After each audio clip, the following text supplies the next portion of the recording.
Raffles Hall Choir. I'd now like to invite our guest of honour, Dato Judy Cheng-Hopkins, to say a few words. Thank you.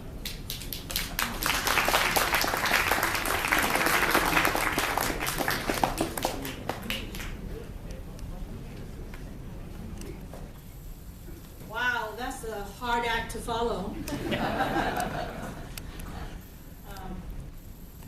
So good afternoon to everybody, and there are too many people to greet, too many old friends that I'm seeing after so many years. Of course, we have to thank Dr. Anwar Faisal for making so many things happen. Friends coming from all over, Dr. Dola and Latin, Yasmin, and so many old friends I can't even name, but so happy to see you all this afternoon. Of course, I'm going to obviously start by paying tribute to John and to others. John Lim, I actually met for the first time only a couple of nights ago. Really, I've never met him before. This is what I have to say about him. Happy is the man who sees his life's work, his passion, and indeed his PhD thesis transformed over 30 years into this magnificent, stunning book that we're launching today.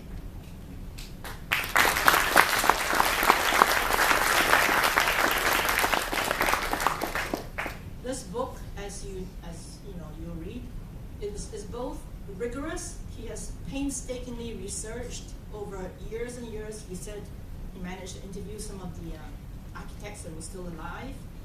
It's not only rigorous, but aesthetically, and you'll see for yourselves, it is truly a beautiful book, a fitting way to tell the story of the Penang house.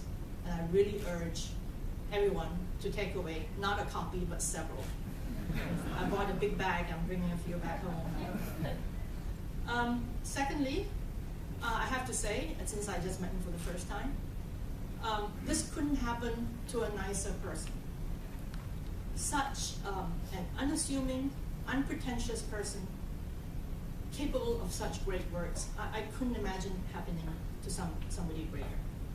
And we in America say, not we, but I sort of lived there half the year. But in America, we say behind every great man, there's a woman pissed off.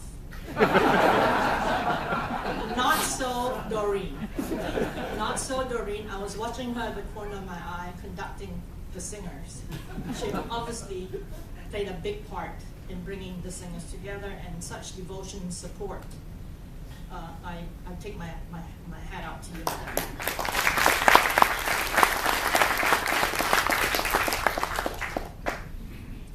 There is a third secret I have to tell you, even though I've just known him 2 days. And that third secret is, John, he acts like he's from Penang. He writes about Penang. He knows how to order food in Penang restaurants. But he's never even lived here. He lived in Kuala Lumpur, then he went to Melbourne, and then back to Singapore. He's never lived here. He loves Penang. Again, in the United States, we would call him a Penang boy wannabe.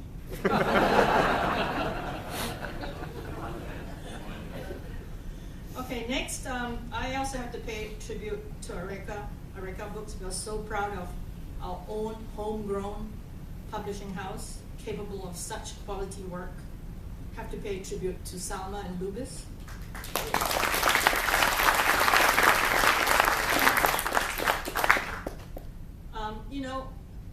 They're both authors in their own rights. I'm sure you all know they're both authors. But I think as a production team, they are formidable. They are a formidable production team. And that's what it takes. You can have a genius like John with all the content, all the research in the world, but it will not come to fruition without the production team. So when you have the two coming together, that's when you have a masterpiece of what we have before us today. So again, thank you and congratulations.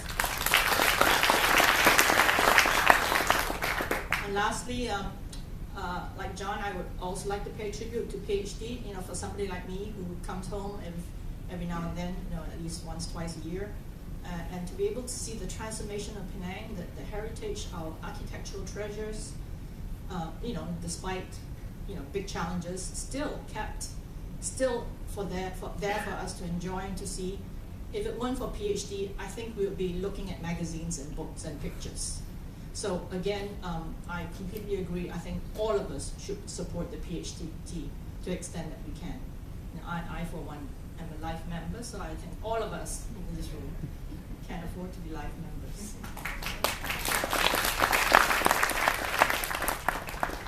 Okay, John's book, obviously it is an architectural book, but I'm not an architect, so obviously I'm not going to talk to that. And I think I think 3, 4 architects were named in this room, prominent architects.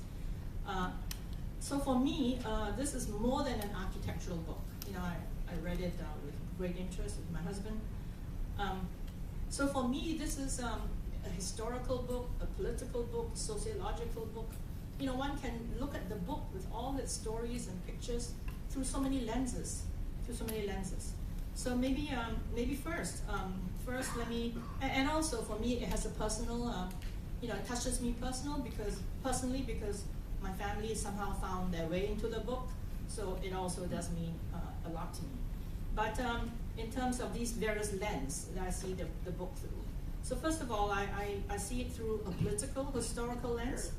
And this is described so well by John, and he talked about in his speech also. The late 1800s, early 1900s, all this happened obviously during the height of the colonial era, colonial administration, and architects were brought to these colonies not to build beautiful mansions, not to build works of art, but to build colonial buildings, colonial administration, very practical office buildings, maybe railway stations. And yet, these 5 architects that John describes found their way young. They were young at the time, probably budding with talent and enthusiasm, but were probably not really encouraged to do their stuff. Probably, made to do boring things like office buildings. So we had a very, very interesting convergence of forces the way I see it. And that's why I think this political history part is so important. Here we have these 5 architects under the thumb of their superiors, what John calls the engineering elite. The engineers were king, they were the elites, and then they were basically not allowing these young architects to be as creative as they would like to be.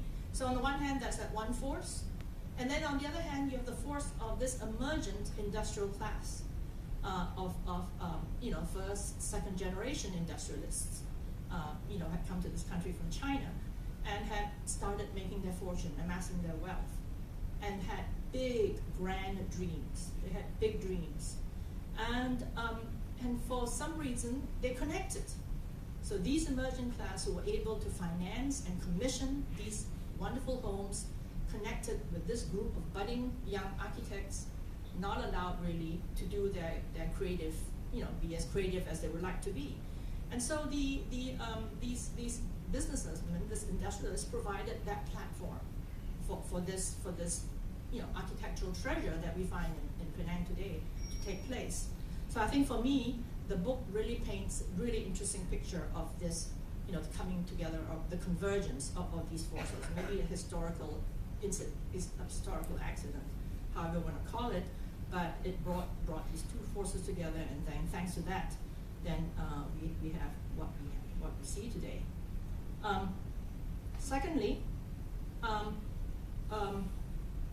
but there was one thing there, John, that I found missing, which is the mention of the local craftsmen. Yes, these architects were wonderful, but where did the local craftsmen came from that made these intricate interiors and exteriors? I think we have to pay tribute to those local craftsmen as well. And obviously, a lot of them went on to building their own guilds and whatnot. So I think that is, for me, would be very, very interesting. Then there's also a sociological element. The architects are to be celebrated, no doubt about that. But also, we have to celebrate those men. Unfortunately, it was only men at those times, no women. The men who commissioned them.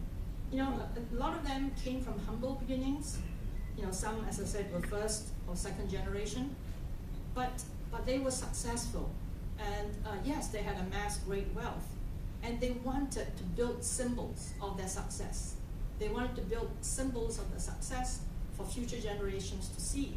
And that's why they were able to dream big dreams. That's why they dared to dream these big dreams. And I think, you know, we have to pay a tribute to these group of men, as I said, men, women, who actually, you know, played that role. As I said, I was going to inject some of my personal stories. One of my personal stories is my granduncle, Leong Yin Kian, the one who, you know, who actually built 32 Northern Road. You know, and it was always intrigued me how my granduncle, how could he dream of owning a Venetian villa in Penang? Where did that dream come from? And then to realize that dream, to implement it and make it come true.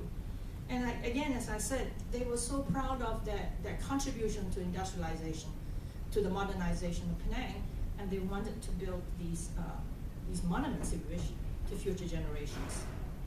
So, and I think John mentioned this book very interestingly that you know, that my granduncle actually, you know, dabbled in architecture and actually used Charles Miller to actually assist him to build the house, more so than the other way around. So that's an interesting little tidbit. But my second point is as I said, you know, there are some sociological, political as well. But this is the sociological part, the fact that they wanted to dream, and then this was, of course, this was not the age of globalization in the late 1800s, but you know, there was a global lens that one could see the book too, because you know, reading about these books and these men's dream made me think of the great industrialists, you know, especially in the West, especially in America, where I live part of the year. And I couldn't help thinking of the Rockefellers, the Vanderbilts, the Carnegies, you know, men who built railroads, who had steel and had created the Industrial Revolution, and wanted to also likewise build these monuments, you know, for the legacy for their children. Men also of the Gilded Age. I think Salma was talking about what word did you use? What word did you use about the way of life of that very decadent. The decadent way of, you know, one could see some great Gatsbys in Penang in those days. You know, this is reminiscent of the Gilded Age. You know, I couldn't help but think of the Gilded Age in the United States at that time when I look at these buildings and these lifestyles. So they were also called, you know, these Rockefellers were also called the robber barons. You know, let's not get too romantic. Let's see the other side as well. They exploited their workers. Let's not deny that. They paid off politicians. I'm sure none of that took place here. But nonetheless, you know, robber barons were they were. But no matter what you felt about them, no matter what one thought of them, you cannot deny that they laid the foundations for modern day Malaya. They laid the foundations for modernization, for mechanization.